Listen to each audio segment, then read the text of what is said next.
In the US, we're really used to everything being on demand, meaning we are not ready for products and services to take time for delivery. I was in the grocery store the other day and I had to pass on getting a half a gallon of milk because they didn't have any. They only had the full gallon. If I wanted the half gallon, I would have to wait a day. That's very unusual. But in our industry, the security industry and the construction industry, let's say at large, it's not uncommon for people to have to wait a week or 2 weeks or even 2 months to have their project delivered, especially for us towards the end of the year. Let's say anytime past October, we have a lot of clients that will begin accepting proposals that we sent, months ago. So we'll send a lot of proposals throughout the year, and then towards the end of the year, we just get a lot of people accepting and sending their down payments. And some of them are okay waiting, and some of them are very surprised when they find out that if they want their project delivered, it's going to take 3 months because we aren't staffed to handle, that much workload all concentrated on one part of the year. And so then the question becomes, how long is a fair amount of time to wait for your project to be delivered? We're going to get to that in this video. All right, welcome back to the Security Bros. I'm Ken.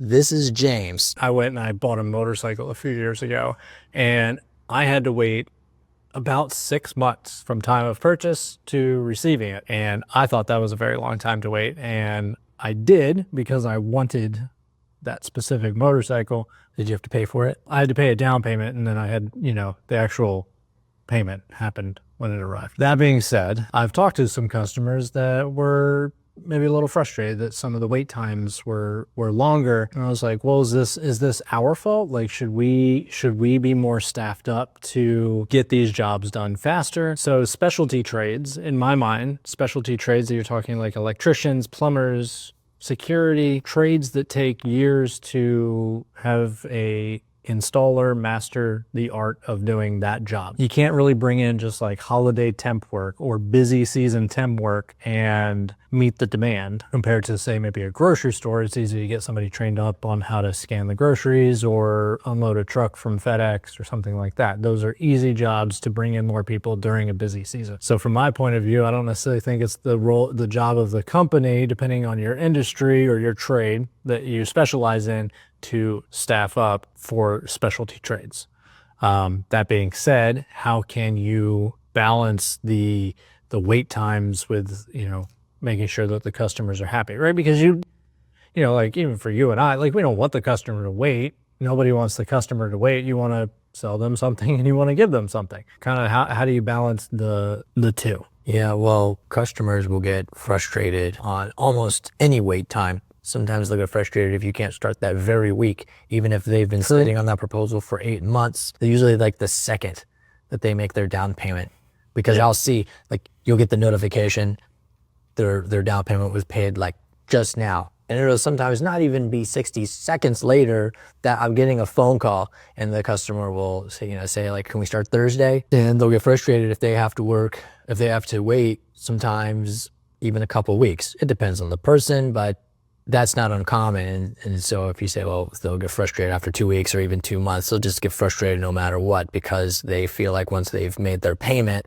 like, snap to it, get busy, right, guys, right? And I mean, you can tell because customers will let you know how much is too much. Anytime someone has to wait, I say once you get to like anytime after 2 months, definitely when you get to the 3 month mark, that's where they say, we'll just look for somebody else to do that project. Unless it's like a long time customer, and then they'll want to wait and have it done specifically by us. But if it's a new customer, just like a new construction project, they're not going to wait for us to come in if it's going to be more than 3 months. And so they're letting you know anything past that is not acceptable. Right. And I think anything longer than that usually is probably unacceptable. There is some exceptions. So depending, we have a very unique kind of industry. Sometimes the product you purchase, say from like a security company, might come in kind of like phases. So they might be okay. Maybe you can get in and do the cabling, but they're okay waiting for the materials. Maybe because my career is in the trades,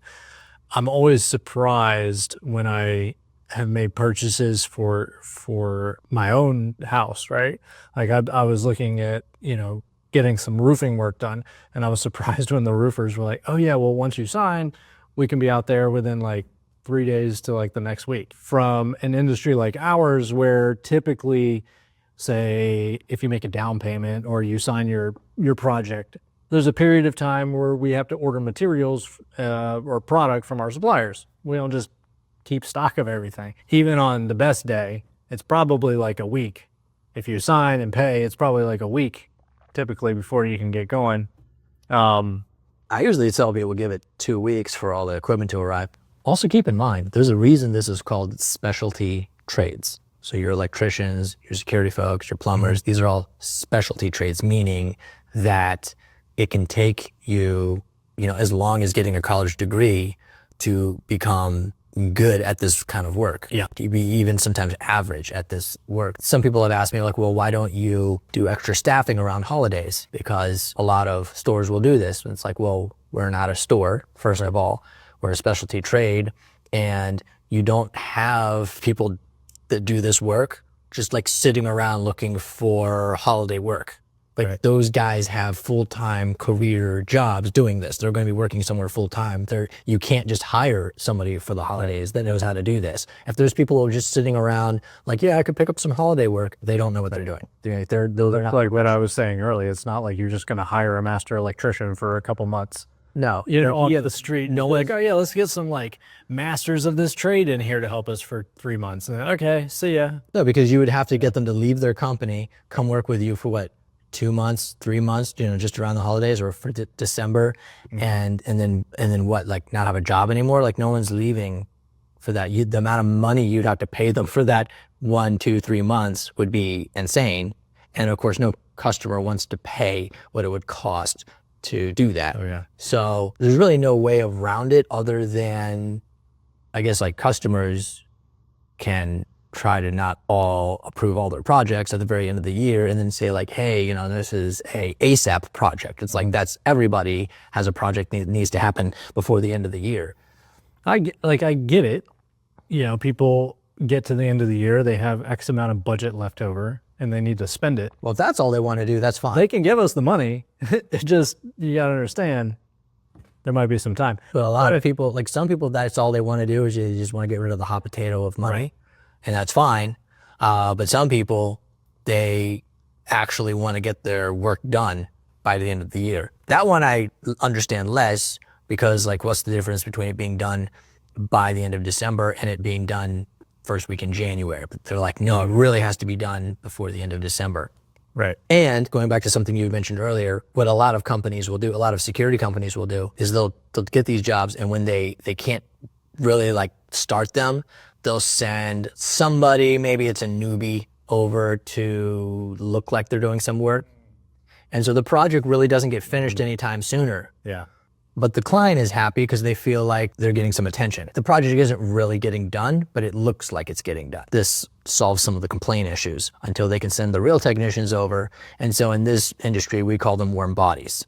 Warm bodies. They just send some bodies over, they're there, they're warm, and clients, funny enough, seem to be okay with that, which tells you how much of it is a psychology thing. I'm not a huge fan of that because in my head, I know that nothing's actually getting done, and I'm not a big fan of inefficiency. Maybe I should change my opinion on that, because if the customer's happy, then maybe that's a good thing. But for me, it's like nails on a chalkboard because I just see nothing happening. Well, it enables you to take on more sales because you're going to propose a lot more things than you take in. You're not going to say like, oh, well, we can handle this much work, so we're only going to propose that much work.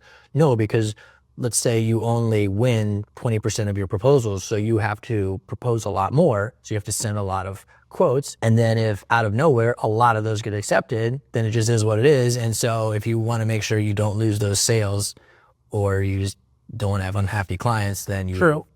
Well, the other problem I've seen with the warm body scenario is they'll send them in and they'll go screw up the install, and then you actually have to basically just moving your the actual technicians around, just fixing and troubleshooting problems instead of just doing it right from the beginning. I would rather people just be a little bit unhappy in the beginning, because the truth is, this will be much happier in the long run. They will be. Nobody remembers that you started out wrong. The only thing they remember is how you finished. So you'll start out with a client being unhappy that they had to wait, and then you do the project, it goes well, now they're happy. What they don't like is where you're like, cool, we'll show up tomorrow, but we're just going to screw it up and we're going to have issues for the next year while we try to figure out what we did wrong. That's what they remember. So here's a potentially controversial question and maybe a take coming up. There we go. What responsibility, if any, does the customer have? Say you send a quote to a customer in June and they wait all until November 25th. And they're like, I need this job done by the end of the year. Of course, it's the middle of busy season at this point.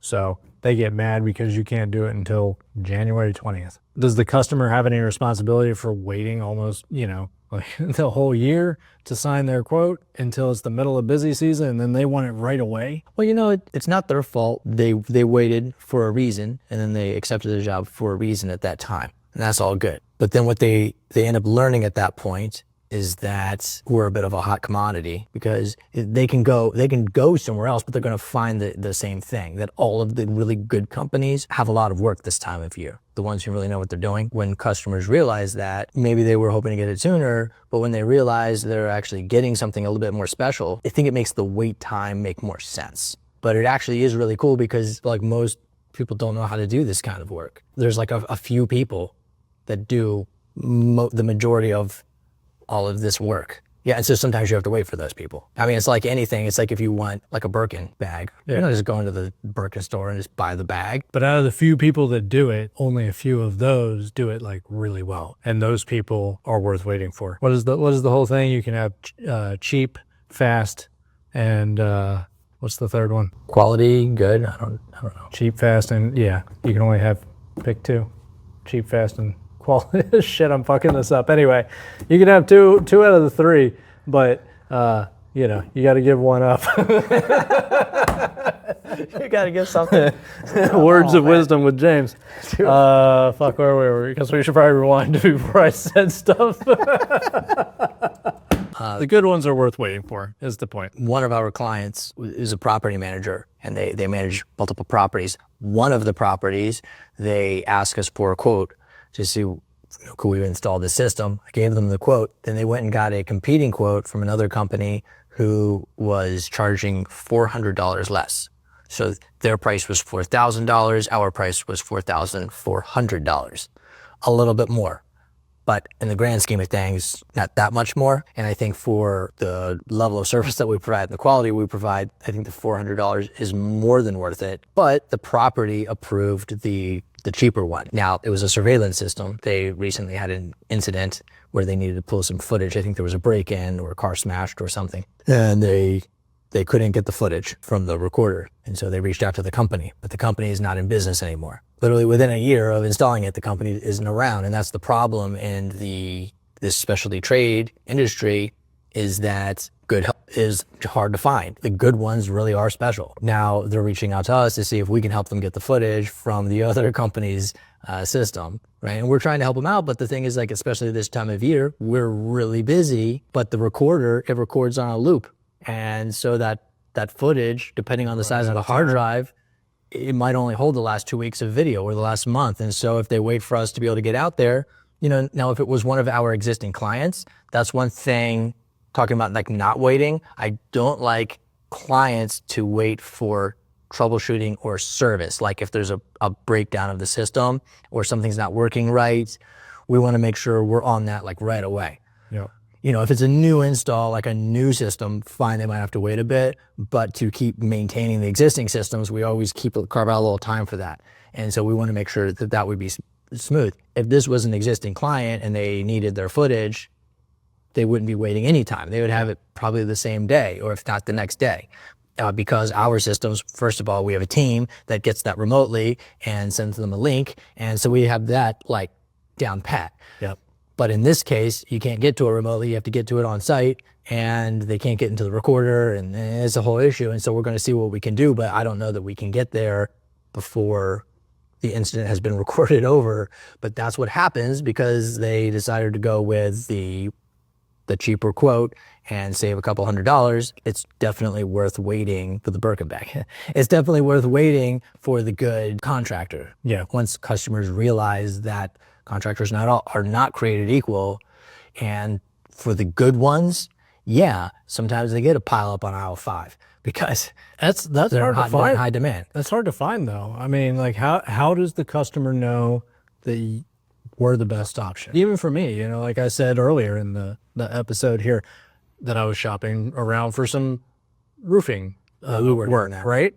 But how do I know which of the roofing companies is the best one? I don't know. Roofing company C might be the best one. Roofing company A might be the best one. And the only way to know is by doing work with somebody. The other way, of course, is word of mouth from other people. I did have one last thing I wanted to touch on, and that is when people call in for service, typically this is related to non-existing clients, and they need that service like right now. And they're like, oh, it's a big emergency. It's a big emergency. I'm like, well, I'm sorry, but we're booked out. But if it's an emergency, we can either push something off to make room for you, or we can do it after hours. So when all the other work is done for the day, we'll send somebody there at the end of the day, or we'll do it one of the days over the weekend. And this just means that the technician has to give up their night, or another customer has to be pushed to the side, or it means the technician has to give up a half a day or 2 days of their weekend. But that comes at, a premium price. And a lot of times people will say, oh, we're good, right? We'll wait. You can get bumped up the line, or you can have this work done and we can make this happen for you, but at a premium. A lot of times people aren't really willing to pay the premium because it's not actually that much of an emergency. There is ways to get moved ahead, but it has to make it worth it for those involved that are being put out to make that happen ahead of time. Everyone who's doing any sales now, they always say you need to have 3 tiers. Tier A, tier B, tier C. And most people will choose tier B. So they won't go with the cheapest, they won't go with the most expensive, they'll go with the tier B. But then some people will go with tier C, which you're supposed to make very expensive. Great, so now you have something that's sold at a much higher price. So I'm not a fan of these gimmicky sales techniques like the 3 tiers. However, I'm also not against it if it has some sort of usefulness. Like if we have I don't want to redo the whole company just to have 3 tiers for the sake of 3 tiers. But if we actually can have 3 tiers and something legitimate, some legitimate tiers that people can choose from to give them some optionality, I'm not entirely against it. One version of this would be something like the top tier. Supposedly they're supposed to be like 10, 20 times the price of the normal thing. And so you take something that's, I would say 5 or maybe in our case 5 or 10 times higher price. But maybe you say the warranty is also 5 or 10 times as long on the system.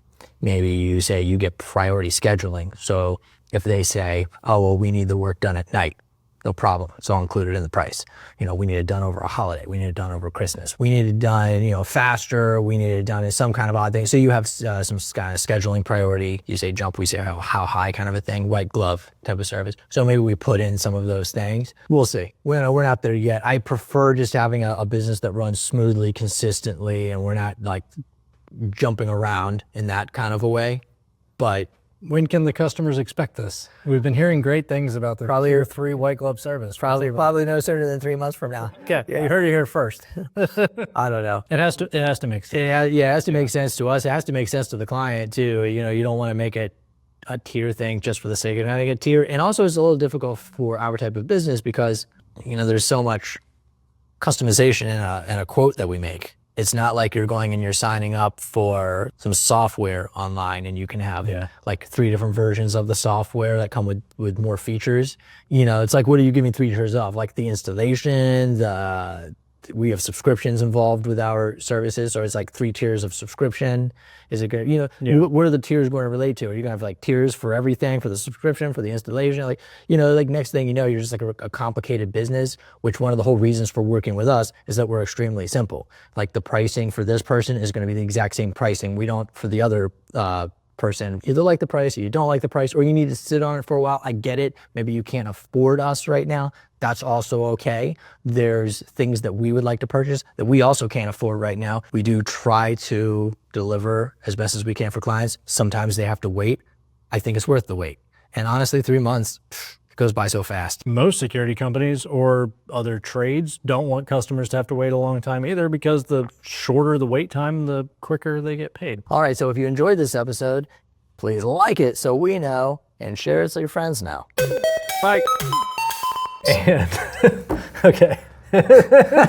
I wasn't talking, anyway, we should probably not be smiling so much. So that was surprising. God damn it, dude.